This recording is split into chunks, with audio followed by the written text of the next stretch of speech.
இப்போ சில பேர் வந்து இந்த குழந்தை ரேகையை பற்றி சொன்னீங்க, அதுலேயும் நிறைய நுட்பமான விஷயங்கள் சொன்னீங்க. ஆண் குழந்தை, பெண் குழந்தை, அதுவும் உயிரோடு இருக்கா இல்லையா, இவ்வளோ விஷயங்கள் சொல்ல அது முடியுமா? மட்டும் இல்லை, ரேகைகளின் நிறங்கள் மாறும். எல்லா ரேகையும் சிவப்பாக தான் இருக்கணும்னு அவசியம் கிடையாது. சில ரேகைகள் கருத்த கலரில் மாறும். ரேகை கருப்பாக கருப்பாகும். சில ரேகைகள் சிவந்த கலரில் இருக்கும். ஆனால் சில நேரங்களில் அந்த ரேகை கருமையாக மாறும். அது மாறிச்சுன்னா கெட்ட சகுனம்னு அர்த்தம்.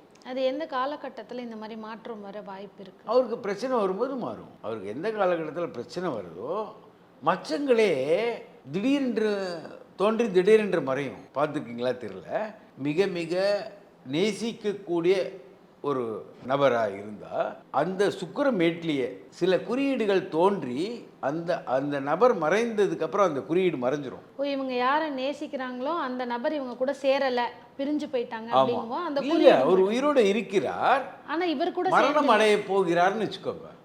ஓ, அது கூட தெரியுமா? ஆமாம், மரணம் அடைய போகிறார்னா இது எல்லா உறவுக்குமா? ஆமாம், அப்பா, எல்லாருக்கும். குழந்தை, மனைவி, நேசிக்கக்கூடிய யாராக இருந்தாலும் ம். அவர் இறக்க போகிறார்னா அதுக்கான எச்சரிக்கை வரும்.